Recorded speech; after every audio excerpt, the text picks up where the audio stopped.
Right, good evening, ladies and gentlemen, both online and in person. Sorry, we're a couple of minutes late starting. We had a lot of technical issues, but hopefully they are mainly resolved now.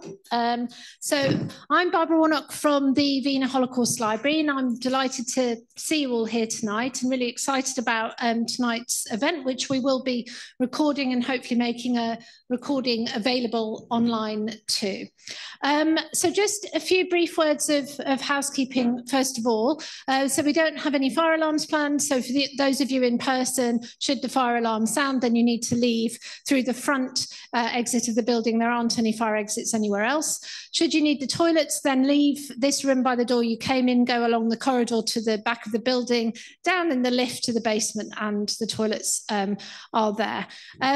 So yes, really pleased to have this event at the library tonight, and to mark the publication of Nick Underwood's fantastic book. So we've got the book here, yes. So Sonia's just showing it to us. So just to say, the book is for sale for those of you here in person, and so you can afterwards you can buy it, and maybe Nick will be signing as well, hopefully. So this is part of our sort of program of events about academic books and marking the publication of academic books.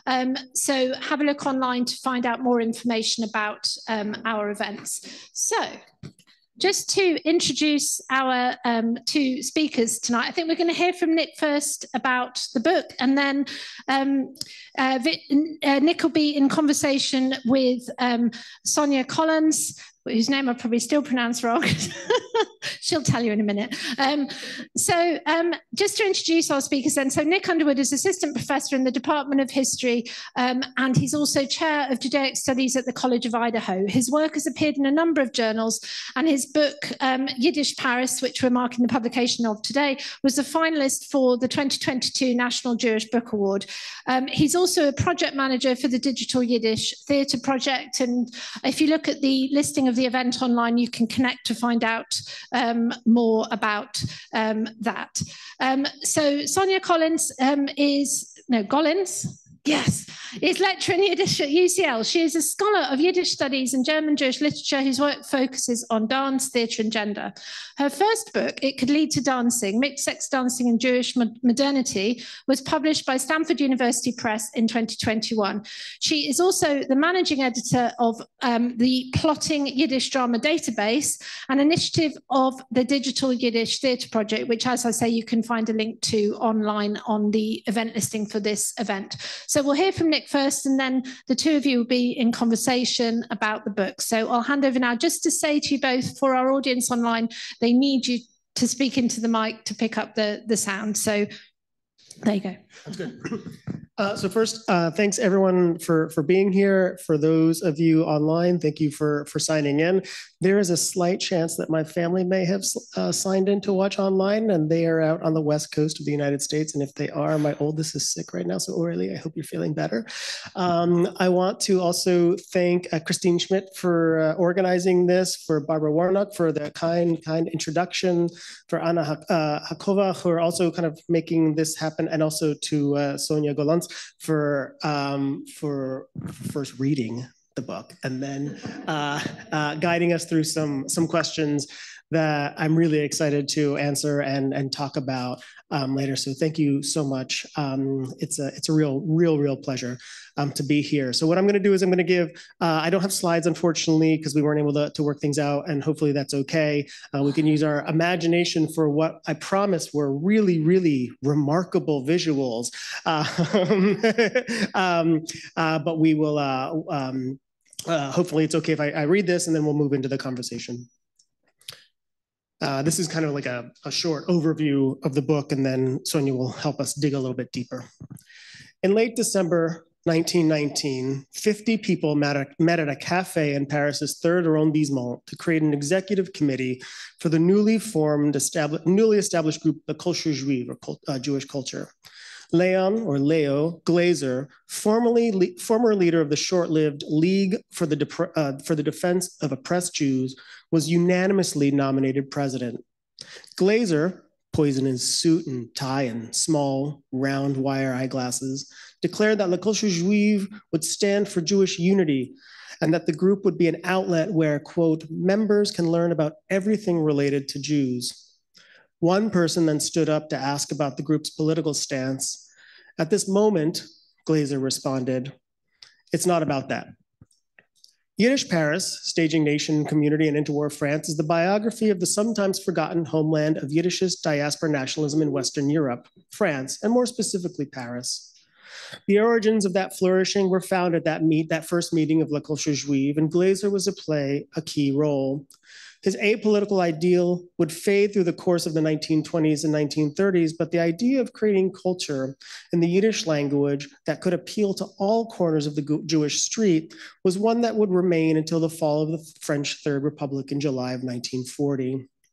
To highlight the trajectory of Yiddish culture in interwar France, Yiddish Paris tells the story of Yiddish cultural institutions such as the Kulturliga or the Culture League, the Medem-Verband, the Medem Association, and the Yiddische Wissenschaftliche Institute, or the YIVO, the Institute for Jewish Research as it's now known, as well as the groups, events, performances, and meetings that these bodies organized. This demonstrates how Yiddish-speaking Jews in France tried to create a sense of French belonging that balanced ideals of Frenchness, such as support for the French Republic, and diaspora nationalism, an Eastern European Jewish import that, in the French context, was an attempt to carve out a culturally autonomous Yiddish language space within the larger French cultural scene. Yiddish culture was certainly produced by Jewish immigrants in France prior to the Great War, but it was during the interwar years that Yiddish cultural productions began a more clearly focused attempt to build a diasporic identity that would enable Yiddish speakers to perform both civic Frenchness and cultural Jewishness. Added to this was a clear Yiddishist impulse that within this particular French Jewish community would profoundly shape the form that Jewishness would take. And this was a new framing of Yiddish culture in France during the 1920s and the 1930s. Given the fraught politics of interwar France within both French and Jewish circles, the success of this cultural project relied entirely on Glaser's model. It needed to be apolitical so that it could bring together the variety of political groups, many of which were antagonistic towards one another, that were active in the 1920s and the 1930s in France. For example, by the 1930s, there were active Bundist or Jewish socialist groups, communist and Zionist groups. Although Yiddish culture was often produced by partisans of these political ideologies, it would ultimately bring unity to parts, and emphasis on parts, of the Yiddish-speaking community in France. Glaser was part of a transnational circle of friends that included the writer Sholem Asch, the painters Marc Chagall and Manet Katz, the sculptor Nachum Aronson. And after La Culture Juive disbanded in 1921, Glaser would become active in the Kulturliga Paris and then the Kulturliga from Frankreich, and later YIVO Paris.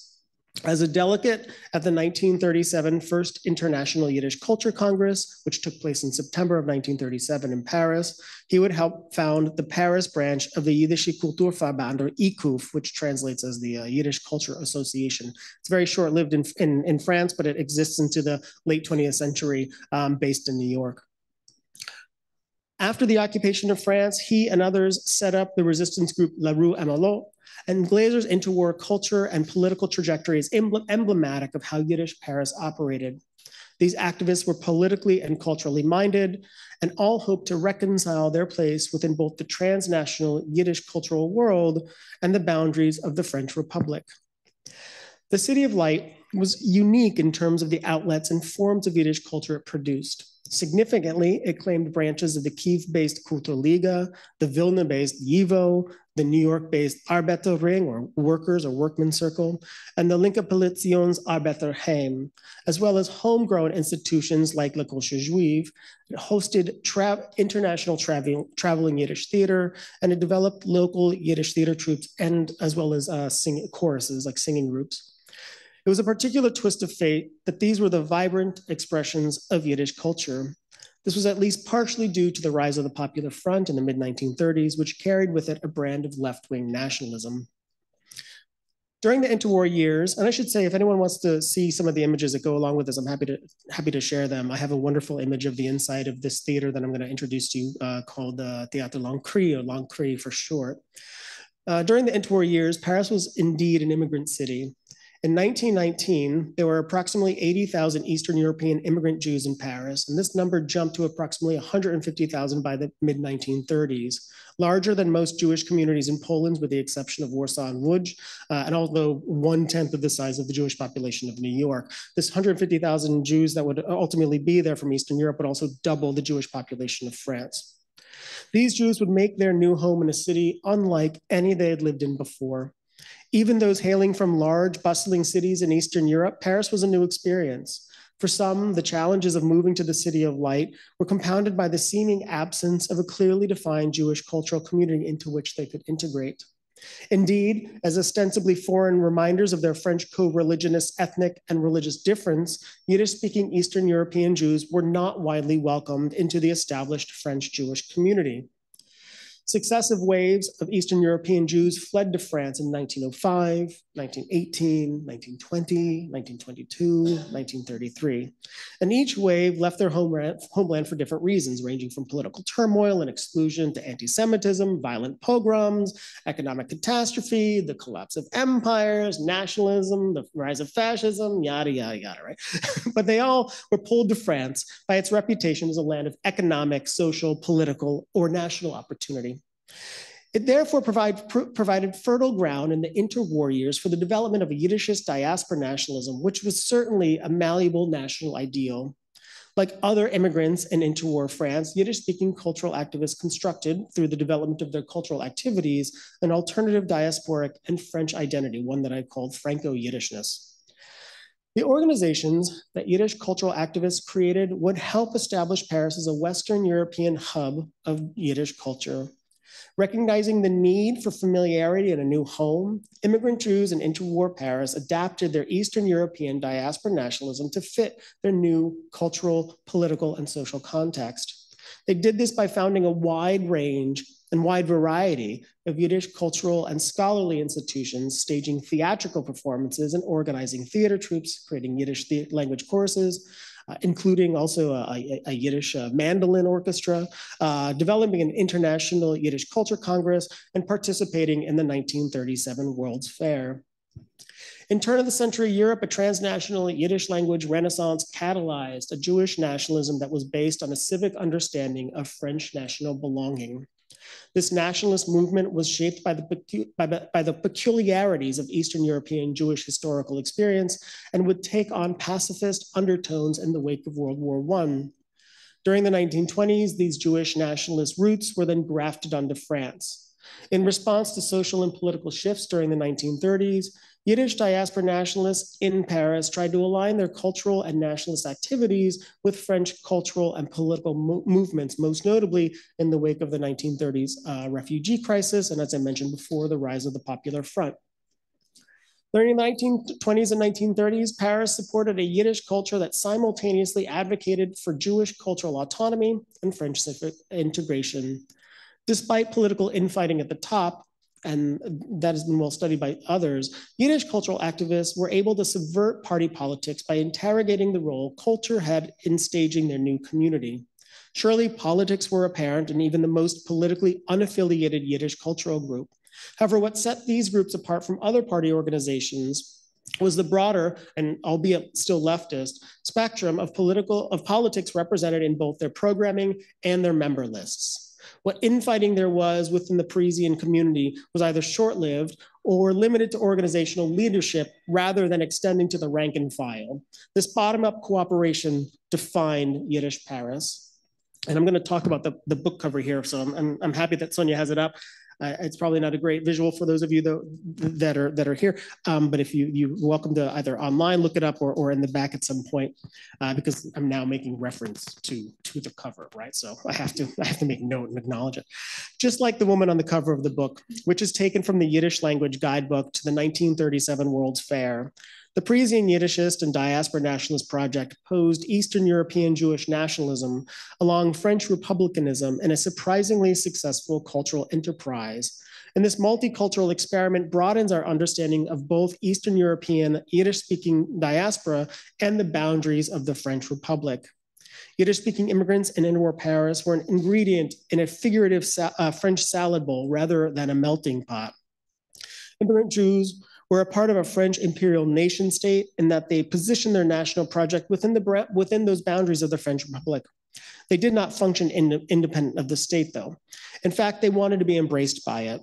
As a result, they fostered their unique Franco-Yiddishness that they thought would preserve their national autonomy and guard ultimately against the fascists who they feared would ultimately destroy this unique national leftist and Republican project.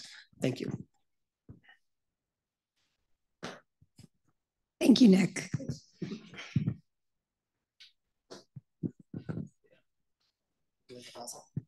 So as you might have noticed, we've known each other for a number of years now, and we worked together on the Digital Yiddish Theater project. And I have to admit that until I got to know Nick, when I thought about Yiddish, I didn't necessarily think Paris. And when I thought about Paris, I didn't necessarily think about Yiddish. But then once I knew that this was what you were working on, I started seeing examples of important cultural figures ending up in Paris all the time. So a question that I think a lot of us have is, how did you make that association? How did you decide and start developing a project about studying the Jews of the Yiddish-speaking Jews, the Yiddish cultural activists of interwar Paris? Sonia, I appreciate the question. I really love talking about the origin stories of this book, so when I first began my graduate studies, I knew I wanted to do something related to immigrant Jews, and I knew that it was going to be related to France. Early on, I actually thought that I was going to be working on the international brigades. I was obsessed with the Spanish Civil War and the international brigades, and I thought there was a connection that I could explore in thinking about immigrant Jews and interwar France and kind of like the development of that organization and perhaps some of the culture related to it. As I was doing some early reading, I learned that a great scholar, Gerben Zagsma, who now has essentially written the book on Jews and from France and the international brigades. And so, of course, I thought, well, that's been done now, so I can't do that anymore. But I was still drawn to the cultural component, right? There was this, I remember early on in some research trips, I would go into archives and we're like, I'm looking for anti-fascist culture. And archivists would look at me like, what do you mean exactly by that? And so through some reading, I was able to kind of like hone in a little bit more, which was in doing reading, there are two really kind of foundational books by Paula Hyman and David Weinberg. Paula Hyman's book From Dreyfus to Vichy, and then Weinberg's book, The Community on Trial. And both of them, they talk about these Yiddish-speaking immigrants during this period. And one of them, if I remember correctly, each of them mentions an institution, or actually a group. There's a mention to a Yiddish avant-garde, originally called Workers Theater in the 1930s, that there was a footnote about. And I was like, oh, this theater troupe sounds fascinating. I want to learn more about this. And then in the other book, there was a mention of Yiddish choruses. They both kind of talk about some of these institutions. And I was like, oh, there was a Yiddish chorus that performed broadly and widely in the 1930s. I want to learn about this. So as I tried to figure out whether or not anything had been written about it, I realized that nothing had really been written about it. So I remember turning to my doctoral advisor, David Schneer, at the time and said, I figured out the topic. I know what I'm going to be writing about. I have no idea if I'm going to find the sources related to them. And in an initial trip to Paris, I was told that I probably would not find sources. I ultimately did. I promise I didn't make this up. And that's kind of where it came from. It was really, I was drawn to these two footnotes. I was drawn to this presence of Yiddish theater and Yiddish kind of choral choruses in the 1920s and the 1930s. And that kind of took me down this path to kind of like really trying to figure out what these people were doing and how they were kind of creating these institutions and how they were creating this culture, as I mentioned before, in a city for most of them, which was a very new experience. Great. And just to underscore some of the effort involved in your finding some of the sources, because you use French Yiddish newspapers, unlike a lot of the newspapers from the American Yiddish press, from the Polish Yiddish press, they're not digitized certainly not by the Jewish Historical Press, right, which is based at the Hebrew University, and it's the main archive of Jewish international press records that are online. And when I talk to my students at UCL about the Yiddish press, and we look at this resource, one of the things that they notice that they find very frustrating, and I think maybe some other people that are here in this room might also find frustrating, is that there aren't any Western European Yiddish newspapers that are digitized there. And so for you, that's meant visiting archives, finding those materials without them being available from the comfort of your own home, which is particularly impressive considering that you were working on this book during the pandemic. But that also brings us to another thing that I wanted to bring up, which is that a lot of the research that's been done on Yiddish has been focusing on Eastern European centers like Warsaw, you have New York, and it's been more recently, there's been research on Yiddish in Berlin, especially Weimar, Berlin. We have research on Yiddish in London, and we're very honored that Vivi Laux is here. Dr. Laux has written 2 books now that are dealing with London Yiddish culture, and more coming. So I think considering especially that we're here in London, I was hoping you could reflect on Paris as a unique Yiddish cultural center in Western Europe. What can we gain from thinking about it in that way? Sure, and Sonia, I appreciate you mentioned too the sources. One of the things I probably should have mentioned when I was talking about the origins of the book, and when people originally were telling me that you were not going to find the sources. You do a research project on France, and you think that you're going to do most of your research in France. I think that the numbers of places I had to think it's like 4 or 5 different countries and 12 or 15 institutions. There's material scattered all over the place. So I appreciate you kind of like the head nod to the some of the work, and really it was fun. You have to travel to a bunch of places. These are all good problems to have, right? But yes, it was a very interesting process. I think that all of these cases are all unique, right? Because of perhaps the size of a community like New York, or the importance of kind of like some of the culture that had been developed for decades or hundreds of years, if you will, in Eastern Europe and places like Warsaw. I think what's interesting about Paris is the way that, at least at a particular moment, the French state seems to kind of embrace this particular mode of cultural production. It's a fleeting moment. It's the Popular Front years, and it's in the mid-1930s. But I think that there's an interesting component to that, right? That in this typically kind of very specific mode of kind of thinking about how you belong in France or whatever. I think this kind of pushes against some of those ideas. So I think it's important in that kind of gives us a glimpse into an alternate reality of kind of French Republican belonging.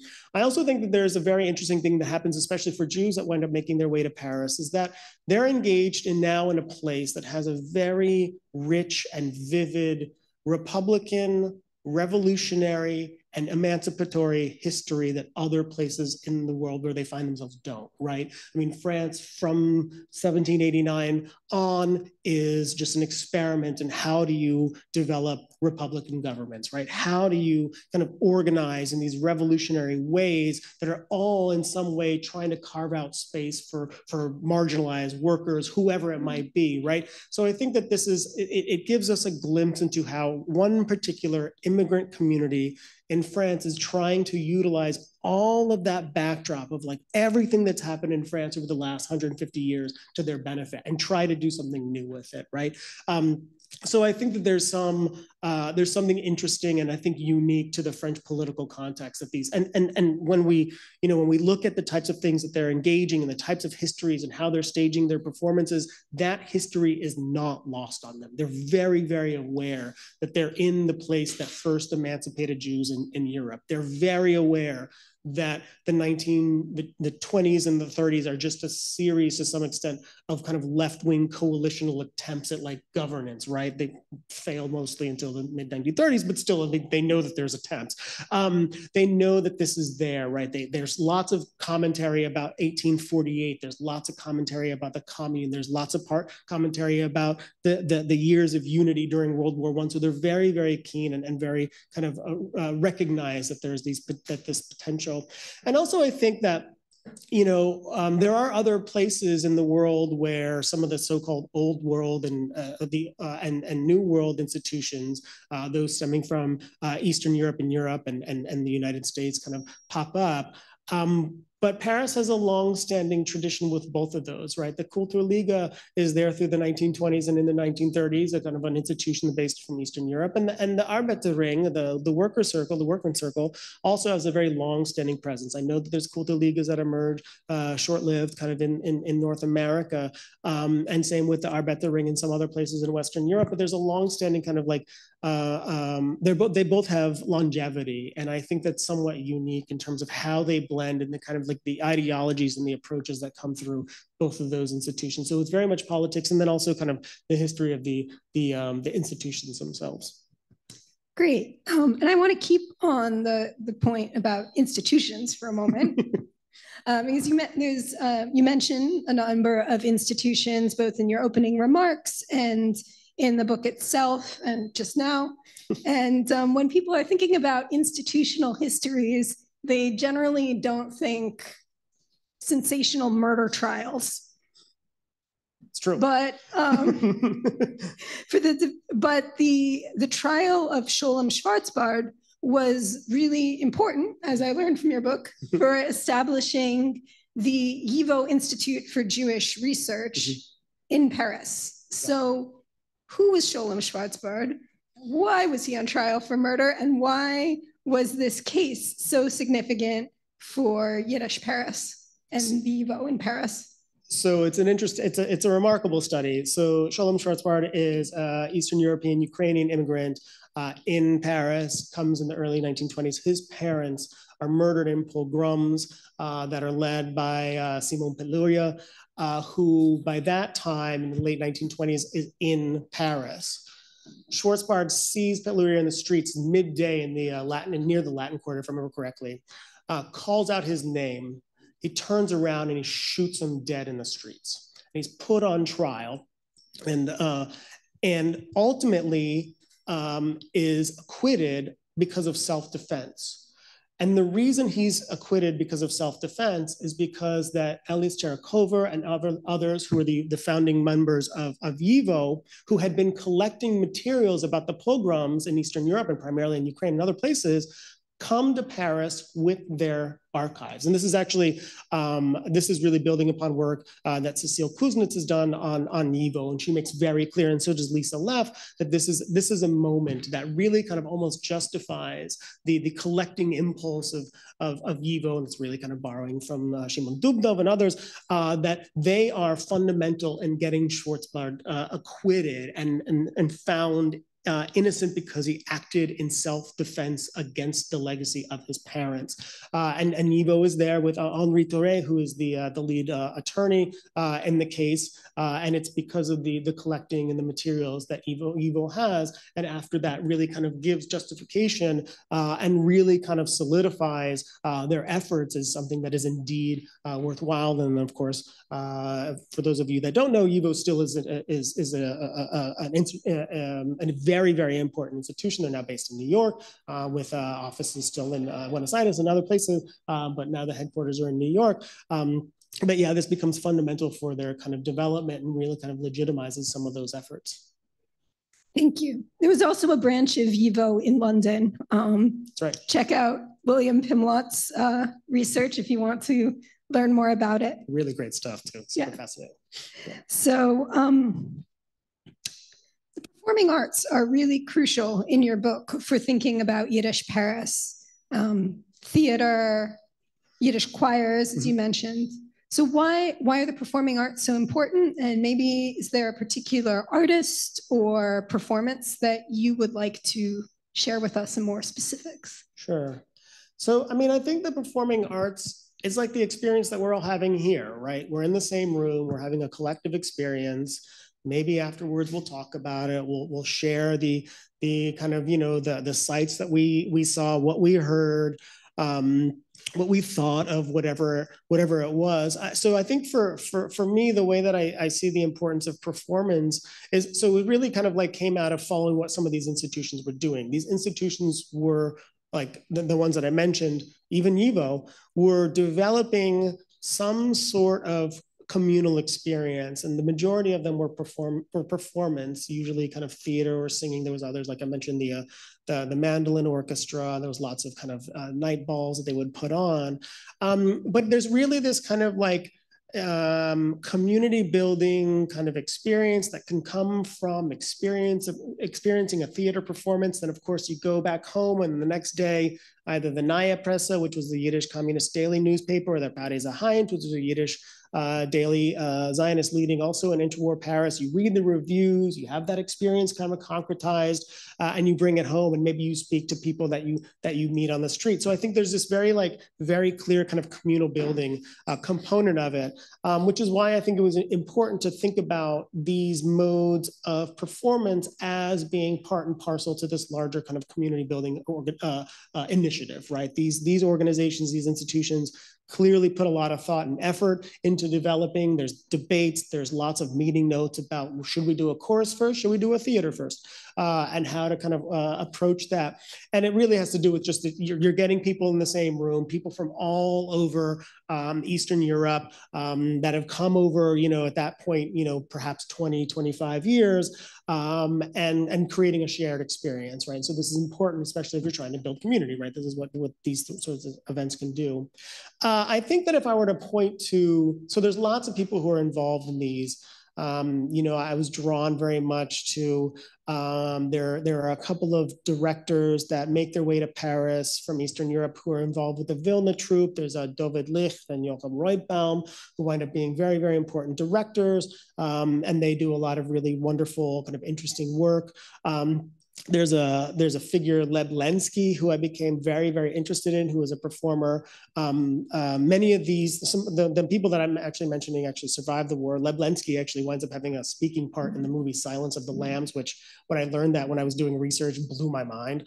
And I could tell you what scene later on if you're curious. He has a speaking part. There's also, there's this remarkable woman, her name was Fela Feldman, who was an actor in this Yiddish theater avant-garde troupe. I was able to find very little about her during the war years, although I know that she participated in the troupe, but she actually has a very successful theater career afterwards.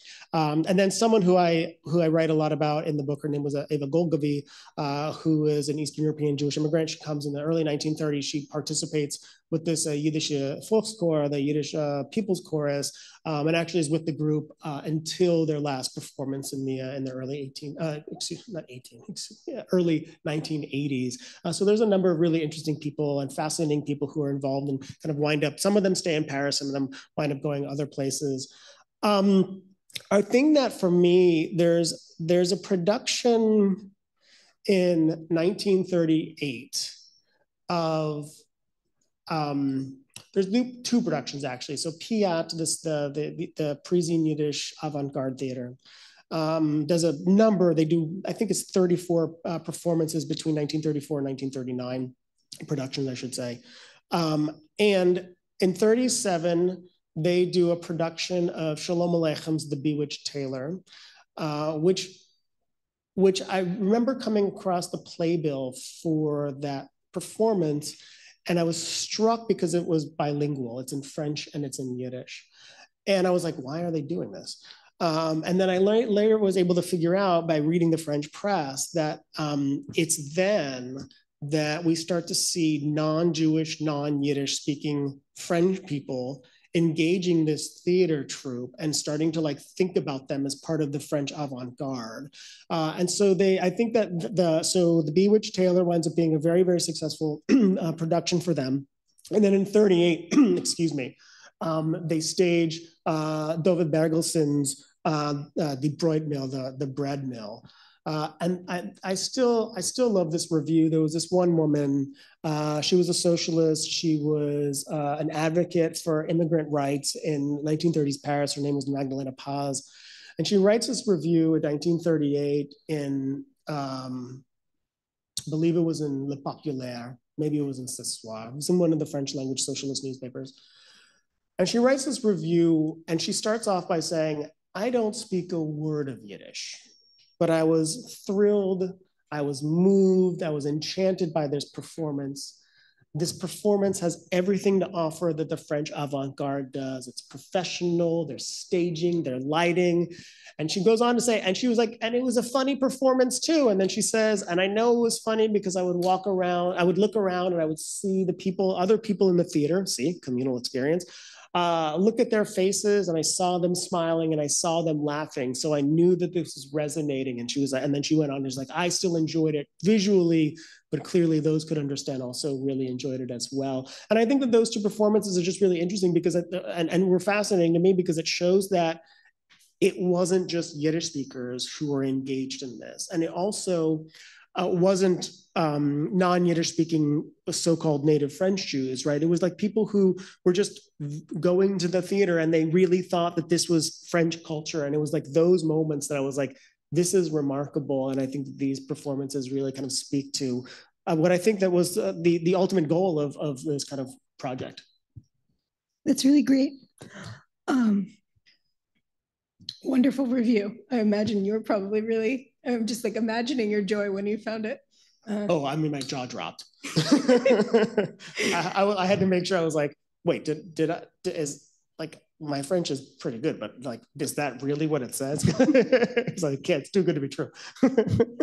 Great. I thought it was really beautiful in your epilogue when you talk about Eva Golgavi, who you describe as being the Marianne of Yiddishland.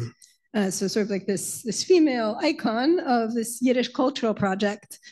But in the book, most of the cultural figures that you talk about are men. Right. And I know from our subsequent conversations and your research that you actually have done quite a bit of work on women's engagement in this cultural milieu. And I was hoping you could share some of that with us. Yeah. So, I definitely think it's, I wish I was able to have more sources to kind of bring some of those stories to the surface as I was with other people, because earlier in the book, there was a lot of the institutional records that I have are not necessarily from the institutions themselves. They were from the police, because in the police in Interwar France monitored everybody. And for a short while, they actually had a Yiddish-speaking mole, who was able to kind of translate what was happening in some of these organizational and institutional meetings.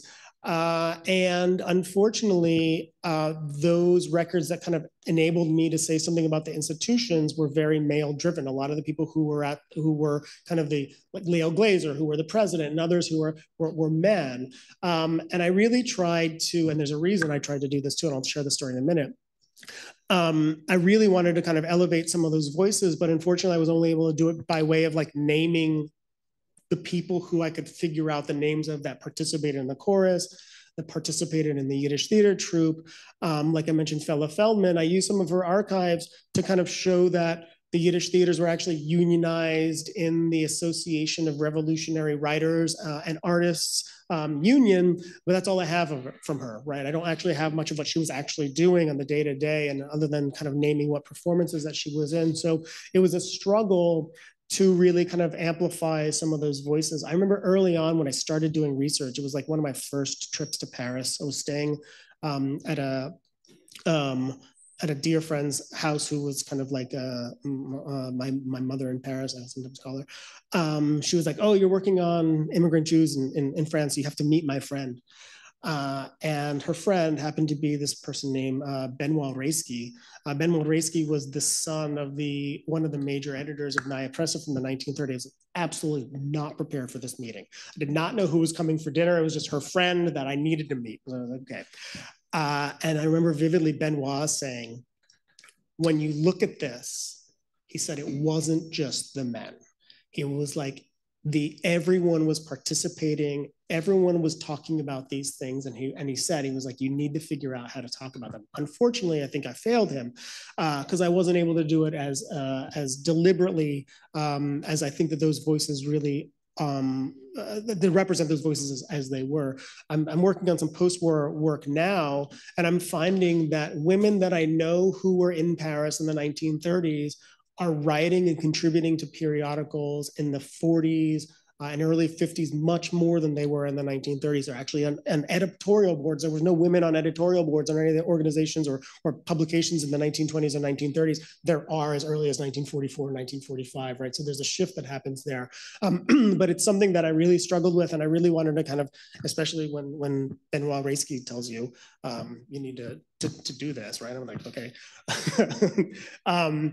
It's definitely something that was at the front of my mind, but the way that, the way that I operated, I tried to see what the sources, what the archives, what the writings would tell me. And unfortunately, I wasn't able to do more than what I was able to do, which for better or for worse, it's actually one of the things, there's a woman on the front of the cover of the book, but there are very few women who actually get detailed in depth within the pages of it. And perhaps, well, I'll just leave it at that. If we want to read more of your work that's focusing on women's contributions to Yiddish culture in Paris, where can we read that? Oh, I recently published an article in a journal called the Journal of Jewish Identities that's specifically looking at 3 women in the immediate post-war years. And one of them, Lily Berger, who comes back to Paris after the war. She's in Paris in the 1930s. She starts writing. She's a prolific writer and a very, very keen and extraordinary kind of narrator and arbiter of the French political scene as it relates to immigrant Jews in kind of immediate post-war France. And then she winds up actually moving to Poland, and she's an author, and then she winds up moving back to Paris a few decades later. But there's she is one that actually, I know that she was in Paris in the 1930s. I have very little information about what she was doing during those years. Post-war years, I have tons to be able to write about her, which I'm actually very excited about. Great. So, yeah, water is a good thing. Great. So I'm very conscious of the fact that we're here in the Wiener Library, which is such an important institution for studying the Holocaust. And so as we wrap out our discussion of your book, I wanted to ask you about what happens next? What happens to Yiddish Paris after the interwar years, and how does that relate to your current research? So it's an interesting question, and perhaps the answer is not going to be surprising to many. A number of the people that I write about are murdered. Leo Glazer is murdered by Vichy. I write about 2 authors, Aaron Beckerman and David Plinsky, and David Plinsky's family are deported and murdered in Auschwitz and Majdanek. There's also a number of them that wind up leaving. Like I mentioned, David Licht and Jakob Reitbaum wind up leaving, and some others, they wind up coming to North America, to Argentina, other places. I should mention too that Leon Glazer, what happens is, so a number of these people, because they're also affiliated with the left, wind up going underground in September of 1939 when the Communist Party is outlawed, and they actually start helping to develop, ultimately will become the networks of the French resistance. So there's a lot of these people who are actually involved in the resistance. It's why Leon Glazer is murdered. He is a head of a resistance group called La Rue Melode, who's a children's advocate, kind of a resistance and aid group for children. He's joined by a colleague of his, Jules Jakubowicz, who is also a head of the Kultur Liga. So a number of them are involved in the resistance. A number of them are deported. Some of them are deported through Drancy. Eva Golgovy survives the Veldiv roundup. She's deported to Auschwitz. She survives a death march and then returns to Paris. She's one of the few people who were deported out east and come back to Paris. So what happens is pretty broad. There are a number of survivors, as we know, not many. But I think importantly, they helped. Part of the argument of the book is that they thought that they were French, and when they had the opportunity to, they were fundamental in creating some of the networks for the resistance. And I think that, despite what winds up happening to them, a number of them, I think that's really important to remember that their next move was to help the French Republic that had been dismantled in July of 1940 when it voted itself out.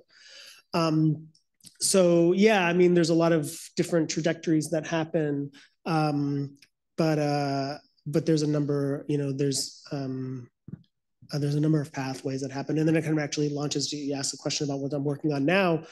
The Piat, they do performances in July of 1945 as comeback performances. Tells you what the wind thinks of my book. It's ready for the next one. Yeah, that's what it is. Piat comes back and stages a performance to celebrate their 10th anniversary in July of 1945. They don't even know where all the members are yet. There's still people who have not been liberated. Their whereabouts are unknown. They stage a 10-year anniversary, and the Yiddish Volkschor actually does a performance, which they deem their first performance since the liberation in December of 1945. So it's very, very quickly that these organizations come back. And I have notes in this new project that I'm working on dating to October of 1945, so just a couple of months after the liberation of Paris, where people are getting back into a room and they were like, okay, what do we do now? And they all say, we need to bring back the theater, we need to bring back the institutions, we need to bring back the singing groups, and we need to bring back journals. And so that's kind of what they started doing as early as like mid-1944, and then ultimately through the ultimate end of the war and liberation of the entirety of France. Great, thank you. Well, I'm looking forward to your reading more about post-war Yiddish Paris. Thanks. So at this point, we'd like to open up the floor to other questions. Do you want to moderate yourself? Should I call on people? I can. What do you want to do? I'm flexible. Flexible. How about? We can moderate. We're a nice little group here. I think I can handle it, right? Yeah, definitely. It'd be funny if I couldn't. Oh, hang on. Yeah. So London and Paris are spitting distance, right? And so I want to try and formulate a question about maybe some of the connections between them. So in London, in between the wars, in the interwar period, it was also quite an active time in terms of Yiddish culture. And people looked in two directions. They've been looking in two directions from the 1880s. So there's a transnational Yiddish world, and they're either looking back to Eastern Europe or they're looking over at America. Mm-hmm. However, there are significant interactions around France, around Paris, and around Shalom Schwartz's book, which is like all over the Yiddish press in Britain. The Commune, every year there's like, a memorial and articles about it, especially in the socialist press and so on. And there's translations of French writers into Yiddish. There's also, so in London also there are organizations that are also in Paris. So there is, YIVO, which was Eastern Europe, and in America, there is there's one in London, and you've got one in Paris, and of course the Arbiter Ring, which is really important in London. Yep. And so I guess my question, the other thing is that the Arbiter Ring is bringing over lots of guests all the time, and some of the writers who are ending up in London are coming through France. Mm-hmm. So I guess my question is what is the connection? Is there a connection you've come across with Paris and London? And if you haven't come across that much of a connection, where is the other connections in Europe? Are they with Antwerp or Berlin, or may I even say Vienna? I mean, it's like, where are those connections? So is there a connection with London? Does the transnational scope from France seem similar to England, that it's in those two directions and not in other areas of Europe? Yeah, so I love the question, Vivi. So yes, there is a connection to London. They're paying attention. There's lots of chronicles about what's happening in London, and a lot of the newspapers and some of the journals that exist. They're very, very keen on like what's happening, what types of productions are happening, what kind of events are happening in London. So there is kind of an awareness. I actually haven't. So the evidence that I have, which of course is somewhat limited because I don't have very many institutional records. I don't have deep institutional records, especially for the Medem Farband or the Upper Wing there. But I do know that there's some overlaps with some of the guests who are coming to both places. I read some reports about people who were coming from London and then coming to Paris.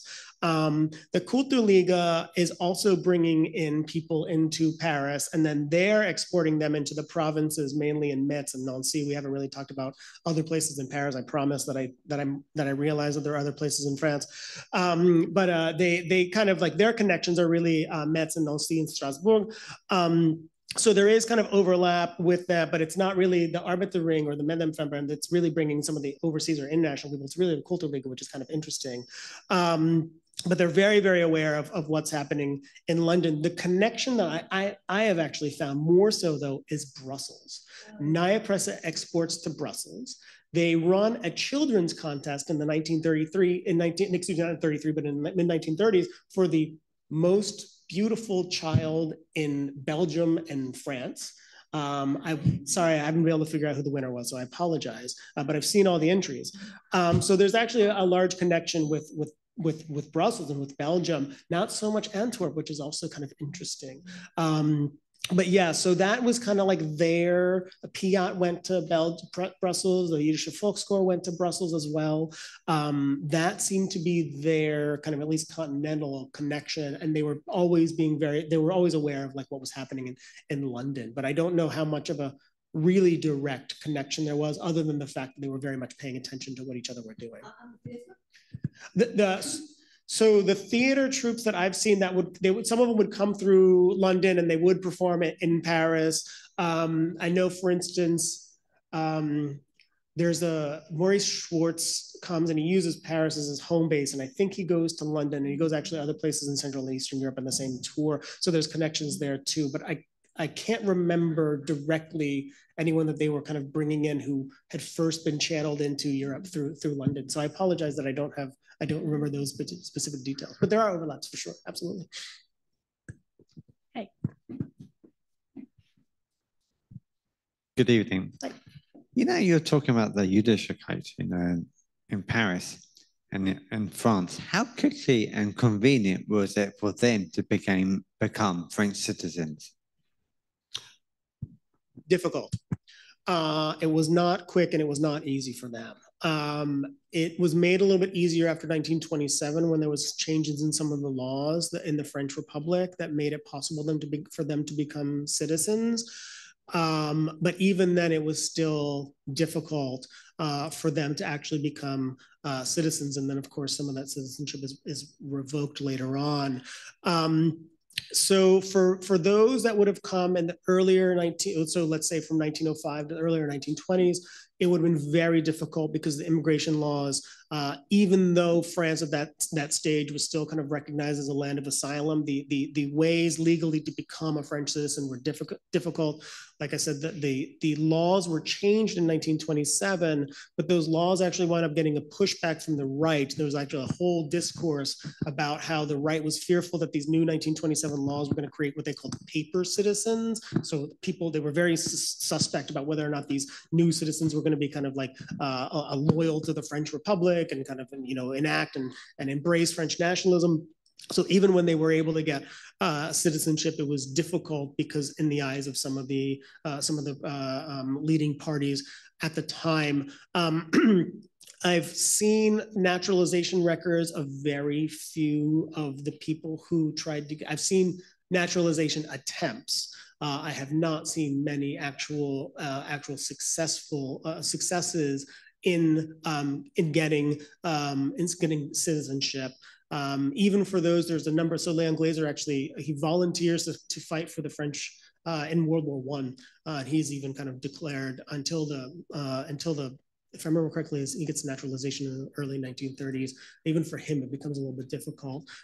So it was a challenge. There's also resources and finances that were involved that some of them didn't have access to, and the records needed were difficult. So there was a moment when they could have gotten access to citizenship, but it was still difficult even when some of the laws were kind of opened up a little bit. I don't know if that's a helpful answer to the question.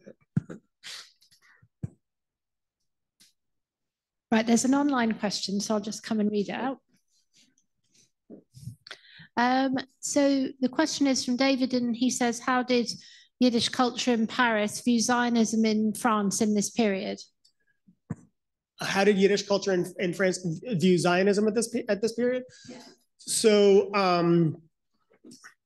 like everybody, depends on who you ask. But so big picture, so within this whole Yiddish cultural world, there was one organization that I was never able to find many records of, but I know that they participated in a lot of events. The Linke Pavilion, so the kind of like left socialist Zionists, had a cultural institution in Paris that was called the Arbeiterheim. And they were very much linked into a lot of these events. So there were a number of events in the mid-1930s that were sponsored by the Kulturliga, the Medlemsverband. So Kulturliga was mostly leftist, but we can probably for shorthand call them communist. Medlemsverband Bundes and Arbeiterheim Linke Pavilion, and they were all organizing events together. In the communist press itself, there's a lot of kind of outward opposition to Zionism because it kind of conflicts with their kind of domestic national policies, and kind of also there's this rhetoric around kind of anti-colonialism, especially in the mid-1930s, leading up to the 1937 World's Fair. So it's somewhat complicated, but for the Yiddish cultural institutions, the Arbeiterheim, being associated with the Zionists, was part of this kind of world that we're putting on these events. I mentioned earlier too, there was the Pariser Heinz, which is a Zionist leaning newspaper that's connected to the Warsaw-based Heinz.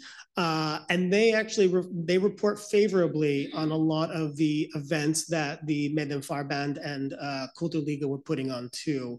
And also vice versa, the Neue Presse would also kind of evaluate positively what the Arbeiterheim was doing. They would circulate whenever they needed people to be involved in whatever productions or whatever events that they were doing. So at least, what my approach with this project here in this book is to really kind of look at where were those moments of cooperation and overlap happening? We know that there's antagonism among all of these groups at the level of high politics, and especially kind of in some of the newspapers. But I wanted to see how we could situate this and dig a little bit deeper, and actually were there moments of cooperation? And I think even with groups that were antagonistic, not just Bundes and Social and Communists, but also Bundes Communists and Zionists, there was overlap among these groups. One thing that I'm finding very interesting too, this is kind of a head nod to both the question and which maybe is kind of percolating there. I don't know, maybe I'm reading too much into the question, but Sonia's question about the new project is that the Zionists in post-war France are highly active and maintain there's an entire federation. They do a Volksuniversität or a people's or a popular university, and the Zionists in France don't switch to Hebrew. They maintain Yiddish as their lingua franca up until I've seen records through 1969. And I know that they can continue on further. So there's a very interesting kind of overlap and thing happening with Zionism and kind of Yiddish culture in France during these years and then post-war years as well. Thanks for the question. Thank you. Any other questions from the audience? Right, so we've got a question here. Yeah, so if you compare what happened in the UK, we've sort of got a missing generation of Yiddish speakers, and that's more or less occurred in, I suppose, through the 30s and the 40s. But it doesn't sound, from what you've been saying, as if that was going on in France, or am I getting the misunderstanding what was happening at the family level? What was happening with Yiddish amongst the children? Was it being passed on? What was happening in the schools? Do you write about that at all in the book? I write about it very little in the book because, again, I just didn't have a ton of information on what was specifically happening within the household. But I will say this. It's in 1936, if I remember correctly. Naya Pressa runs a column that runs for about 10 months. And it's called Au petit ami du le Presse Nouveau, for the young friends of the Naya Pressa. And it's a column that's all in French. And young Yiddish, young French Jews that are growing up in Yiddish-speaking households are writing letters to French to Rochelle, as she was named, the editor of this column. Never found out who Rochelle is.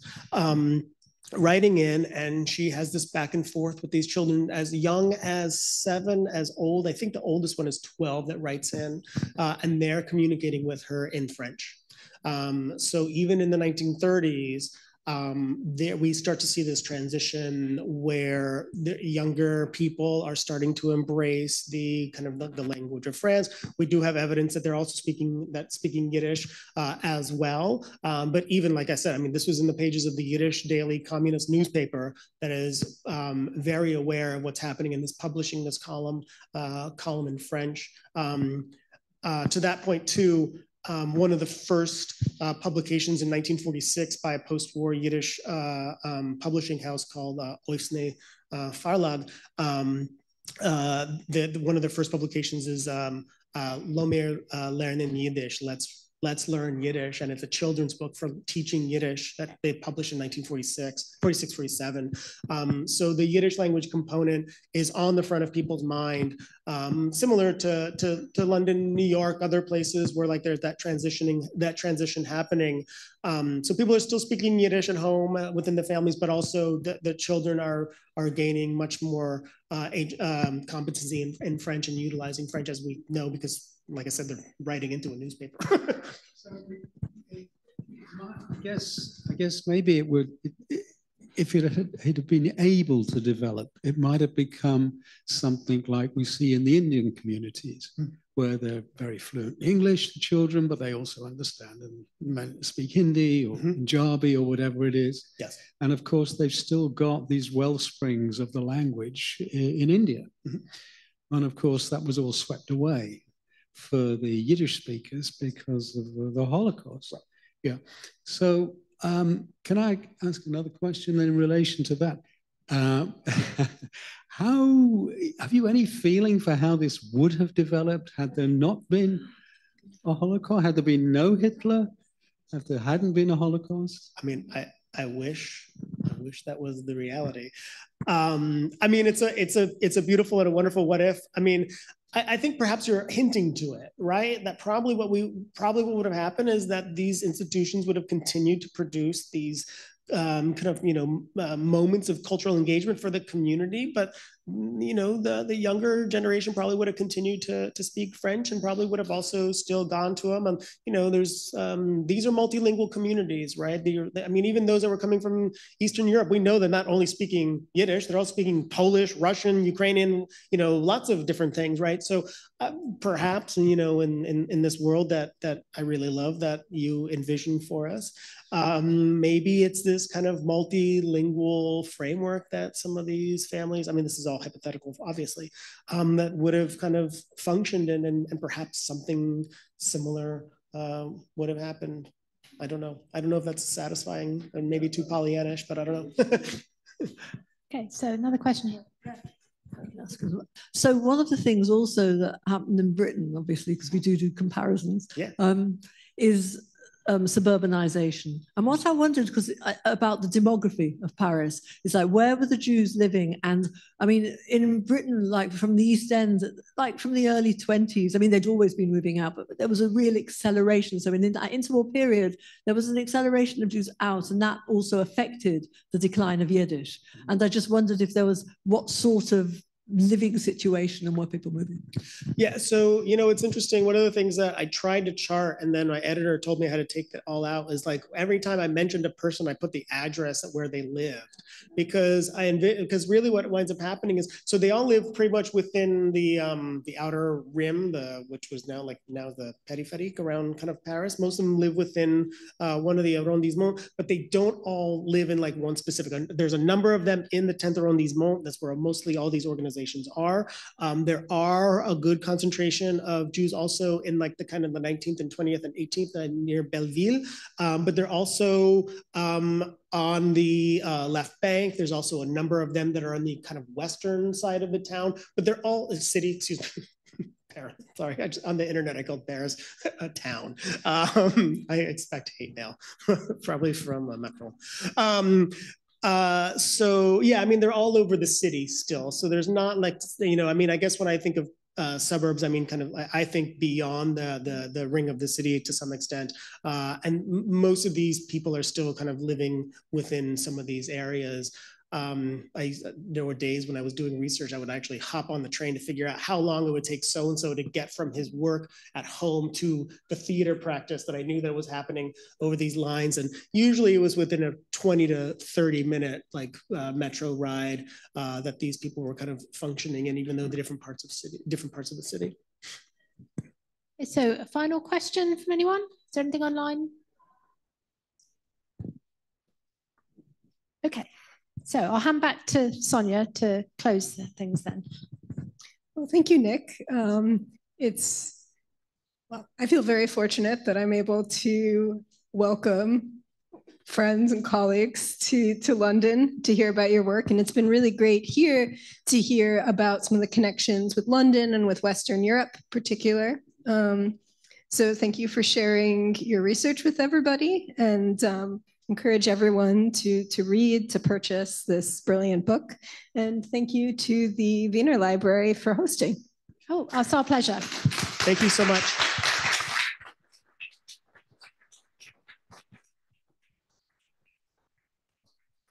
So if anyone would like to buy the book, then approach me or my colleague Martina, and we'll be able to help you with that.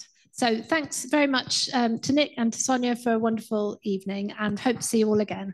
Thank you all. Thank you.